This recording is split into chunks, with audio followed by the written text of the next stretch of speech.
Hello and welcome to this calculus lesson. We're going to talk about differentiability in this relation to limits. This is the 6th video for sections 3.1, 3.2 in your calculus class. This is the final video for this set of notes. So we're now going to look at the idea of differentiability. Probably in the 4th video, I think it was, we talked a little bit about differentiability. But a function is differentiable if its derivative exists. So like continuity, that's defined on an interval. A function can be differentiable from -3 to 4 to +4, but it might have a problem at 4, and then it could be differentiable from just after 4 to infinity. Just like continuity, you define differentiability at a point or over an interval. It means the derivative would exist. It's more interesting, just like with domain, it's more interesting to look at where it might fail to exist, because it exists everywhere else. It's easier to identify the exceptions sometimes than the actual entire function. So at a corner where the one-sided derivatives differ, this function, you have f of x equals x squared for x values that are less than 0. That'll be this red side here. And then you have f of x equals 2x for values of x greater than 0. And that'll be this over here. And I guess that green is very faint, but you see the idea that you have two different definitions. And this function happens to be continuous at 0. And as a reminder, the way we know it's continuous at 0 is if we find f of 0 as 0 comes from the left, we get 0 squared is 0. And if we find f of 0 just a tiny bit more than 0, which would be, just kind of over here, we get 2 times 0, and that is 0, and that's actually equal to so the from the left, from the right, and at 0, f of 0 also happens to be 0. We would plug it into this top function here because that's the one that includes the 0. But so we are continuous at this point, x equals 0, because it meets the criteria. The left-sided limit, the right-sided limit, and the function value are all the same. That's how you can tell if a function is continuous. So for differentiable, you need the derivatives to be the same from the left and the right, and then for the derivative to exist. So let's take a look at the derivatives. I'm about to erase this, so if you want to stop the video to take notes, go ahead. But I'm not really about to erase that unless I pick up that eraser, am I? So I'm going to erase this. I haven't figured out, there must be a way to erase the whole board here, but I haven't figured that out yet with this. So at a corner, we're wondering if we have an issue. And you can see that there's a sudden change in slope. It was negative, then it was positive. That's one thing to observe. But we're going to get more into the details of how can I calculate it. Well, how do you find the derivative of a piecewise function? You find the derivative of each piece. 2x, and this will be for x less than or equal to 0. The if is implied if you don't write it. So this is the derivative of x with the derivative of 2x. Now, if I went through, you've only learned the definition of derivative, but if I do f of x plus h minus f of x over h, limit as h goes to 0 of x squared, I get 2x. That's a hint. We're coming up on shortcuts. That might even be in this section, I'm not sure. But 2x is a line. The derivative is the slope, so the slope of the line is just going to be a 2. And this will only be true for x greater than 0. So if I think of what does the line 2x look like, and what does the line 2 look like? So if I put in 0, f prime of 0 when we're a little bigger than 0 is going to be 2 times 0. It's going to be 0. F prime of 0 when we're a little less than 0, it's always 2. It doesn't matter. So if I were to graph this derivative, I would see, I want that I had the slope of my function when I'm greater than 0 is at x equals 2. And the slope of my function when I'm less than 0 is the line 2x. So now at less than 0, it's the line 2x. So x is negative. So -1 would give me a -2. 0. So I'm not going to include the 0 because it's not here, but I can only draw a part of this line because the slope is big. But right here, that's not true, and right there, that's not true. So what you see is this red graph I have drawn. That's the graph of the derivative.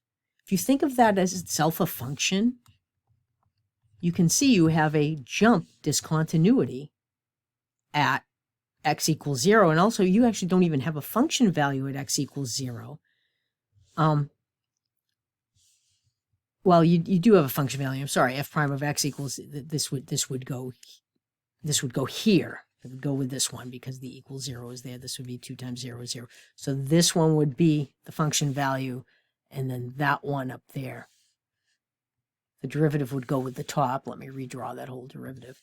So this would be an open circle here because the 0 is not included for this part of the definition. But you can see you have a big jump. So which one is it? If you have to make a choice, there isn't one.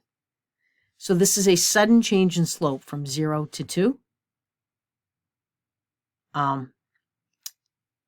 Sudden change in the function from 0 to 2.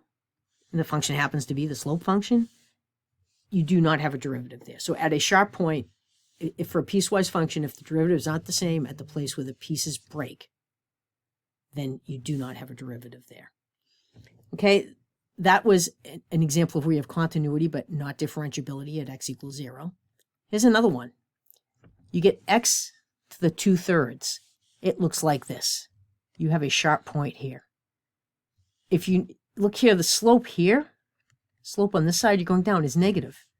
Here, the slope, the sign of the slope here is positive. You suddenly go from negative slope to positive slope. What's the slope here? I don't know. It's either negative or positive. I don't know which. And when we learn to take derivatives, we will see that the derivative of this is 2/3 x to the minus 1/3. And what that'll give us is x to the minus 1/3 is the same as, sorry, pretend I didn't write that, 1 over x to the 1/3. So now you're going to, whatever this is, you're dividing by it. So x equals 0 is undefined. So when we do derivatives, you will learn how I figured this out. If you have not already figured this out yourself, this is the power rule. Bring the 2/3 down in front. 2/3 minus 1 is negative 1/3. The negative 1/3, this is a rule from algebra. You should remember that a negative exponent just moves the quantity that's touching the exponent to the other side of the fraction, in this case to the bottom. X equals 0 is undefined here because you'll be dividing by 0. So that means your derivative is undefined there, and the function is not differentiable at x equals 0. Other places where you'll have difficulties. Now you have a positive slope, and it looks like you have this vertical tangent. Look at that. So that's not quite a vertical asymptote. You won't have a derivative at a vertical asymptote because the function is discontinuous there. Anytime you do not have continuity. So the first check for differentiability is it continuous? You check that first, and then if it is continuous, then you look at the things we're looking at here. This slope would be, it's a vertical line, so its slope is undefined. If the slope is undefined, the derivative is undefined. And this discontinuity is handled last, but any discontinuity will create a place where you're not differentiable. If your function is not continuous, your function is not differentiable. Now, your function can be continuous without being differentiable. But if it's differentiable, then it is continuous. You have to have continuity first. So let's look at this one. This one's a kind of a classic jump discontinuity. So f prime of x for the piecewise function would be the slope of x minus 1 is a 1. That would be good for x less than 1. The slope of x is a 1. The slopes are the same. Gee, that's funny. That looks like it works. But the problem is you've got this discontinuity. Anytime you have a discontinuity, even if this works out, your derivative does not exist because it is not, the first check is it is not differentiable at x equals 0. I mean, not continuous at x equals 0. So you don't have to go any further than seeing the fact that you have a discontinuity. Visibly, you can see that and say, not differentiable at x equals 1. Oh, sorry, this is x equals 1, not x equals 0. So, at x equals 1, not continuous, therefore not differentiable. Okay, and I think we're just about done. So the relationship between differentiability and continuity is where this is leading us. If a function's differentiable at x equals c, then you know it's continuous. But you do not know if a function is continuous if it's differentiable. You can say if a function is not continuous, it is not differentiable. Okay, if a function is differentiable, then it is continuous. You can't just reverse that. That's a logic flaw called the fallacy of the converse. When you take an if-then statement, you take if P, then Q, and you say, well, that means if Q, then P. No, that's wrong. That does mean if not Q, then not P. So you negate the thing after the then, and you negate the thing before the then you can switch the order. And that's something called the contrapositive.